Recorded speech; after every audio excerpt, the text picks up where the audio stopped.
Bonjour à tous. Dans la vidéo, 5 choses qui vous rendront riche. La première chose, c'était avoir un plan financier écrit. Avez-vous un plan financier écrit? Voilà pourquoi dans cette vidéo, je vais vous expliquer comment faire votre plan financier. Je vais vous parler principalement de 5 étapes pour faire votre plan financier. La première étape, c'est déterminer votre situation actuelle. La deuxième, c'est développer vos objectifs financiers. La troisième, c'est mettre en place un plan. La quatrième, c'est exécuter votre plan. Et la cinquième, c'est réviser et ajuster votre plan. Voyons l'étape numéro 1. Donc, dans l'étape numéro 1, il s'agit pour vous de déterminer votre situation actuelle. Votre situation actuelle, comment la déterminer? Vous devez savoir combien vous gagnez.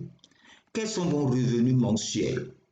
Quelles sont vos dépenses mensuelles? Combien dépensez-vous par mois? Lorsque vous avez identifié cela, ensuite vous allez identifier combien vous devez. Est-ce que vous avez des crédits, etc. à la consommation, des crédits long terme? Est-ce que vous devez à des personnes, à des commerçants? Vous allez prendre toutes ces dettes. Donc vous aurez votre situation actuelle, il y aura vos revenus, tous vos revenus, donc salaire, les dividendes si vous en avez, des revenus d'investissement, donc tout cela, vos revenus mensuels, vos dépenses pour le logement, etc. Vous cumulez tout ça, vous avez une idée de vos dépenses et de vos dettes.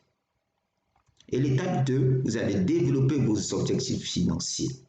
Donc vous allez vous poser des questions comme combien vous faut-il pour couvrir les besoins fondamentaux de votre famille? Combien vous faut-il pour couvrir les besoins fondamentaux? Seulement se loger, peut-être l'école des enfants, se déplacer, voilà, manger, voilà les besoins fondamentaux. Combien faut-il pour que vous ne dépendiez plus du salaire?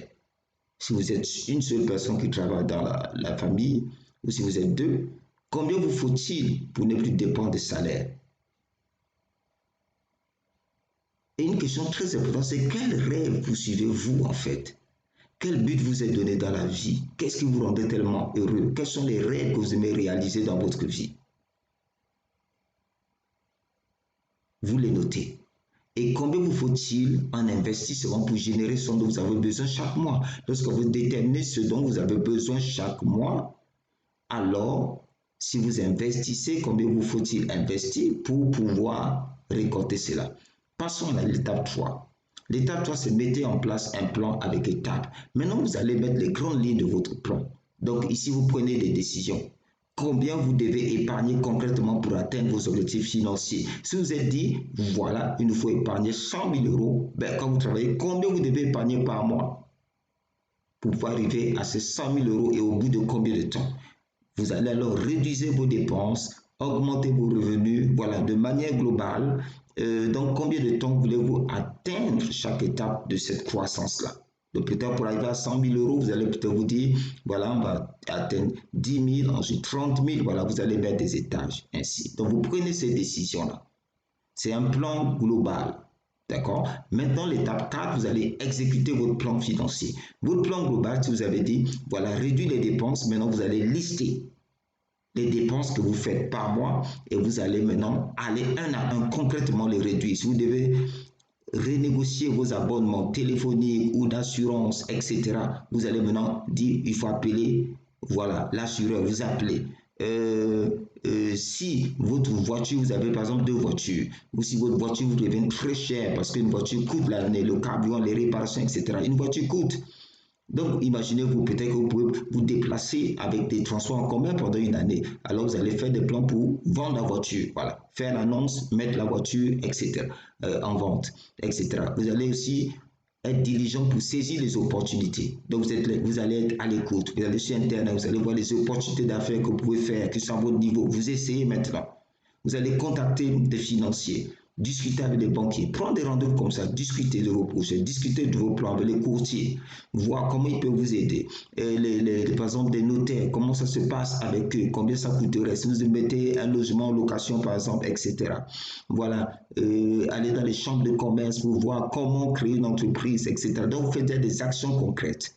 D'accord? Vous allez aussi développer des relations, c'est-à-dire vous allez écrire quel type de réunion, par exemple, vous allez, ou de formation, vous allez des fois visiter, et vous allez développer aussi des relations, parce que c'est dans les relations qu'on est généralement au courant de certains plans, de certaines bonnes affaires. Et la cinquième étape, c'est que vous allez réviser et ajuster votre plan. Vous devez le suivre avec diligence, d'accord? Vous allez évaluer vos progrès chaque mois et voir la progression et prendre des décisions. Mettez à jour vos plans lorsqu'il y a des grands changements dans votre vie. Par exemple, si vous avez un enfant qui est arrivé, vous voyez que vos dépenses systématiquement vont augmenter. Donc, revoyez vos plans, etc. Si vous êtes marié maintenant, etc. S'il y a un problème de santé pendant une période, si vous avez une promotion aussi, et tout d'un coup vous gagnez plus, revoyez votre plan, pourquoi pas pour épargner encore un peu plus, d'accord? Et saisir plus d'opportunités d'affaires. Et surtout, maintenez un état d'esprit positif. Pendant tout cela, maintenez un état d'esprit positif. C'est très, très important. Maintenez un état d'esprit positif et gardez la joie de vivre dans votre vie et dans votre famille. D'accord? Faites-le. Continuez à épargner, à investir et développer votre potentiel. Donc, vous allez ajuster, vous allez réviser. Faites-le mensuellement. Je recommande chaque mois de faire le bilan. Et lorsque vous faites vos plans financiers, si vous êtes marié, par exemple, prenez votre époux, votre épouse, et voilà, mettez-vous ensemble et pour que vous voyez vraiment le prix que vous allez payer en fait pour arriver à vos objectifs financiers. C'est important, vous mettez d'accord ensemble, comme ça, les sacrifices que vous allez faire, vous êtes vous deux au courant parce que vous savez où vous allez. Voilà. Et maintenant, je vous recommande de vous abonner donc à notre newsletter. Notre newsletter 5 pas de fourmi pour atteindre la paix financière. Vous allez recevoir gratuitement des vidéos, des articles autour des finances personnelles. Et puis, voilà, ça va vraiment vous booster, vous aider, vous garder motivé pour atteindre vos objectifs financiers. Vous pouvez gagner avec vos finances. Je vous recommande pour cela un livre qui a changé la couleur de mes finances. Il est vraiment accessible, 3,99 € sur Amazon Kindle, le livre de Liliane Mouba, 10 pratiques pour maîtriser vos finances personnelles. Procurez-vous ce livre, procurez-vous, investissez, c'est un investissement, c'est un investissement que vous allez faire pour vous, pour votre futur et pour votre famille. Allez, faites-le, procurez-vous ce livre tout de suite, n'hésitez pas à aller sur Amazon. Et n'oubliez pas, aimez la vidéo, abonnez-vous au canal. Vous allez recevoir des notifications lorsqu'il y a des nouvelles vidéos comme ça qui vont vous booster, vous rappeler qui vous êtes, où vous allez. D'accord.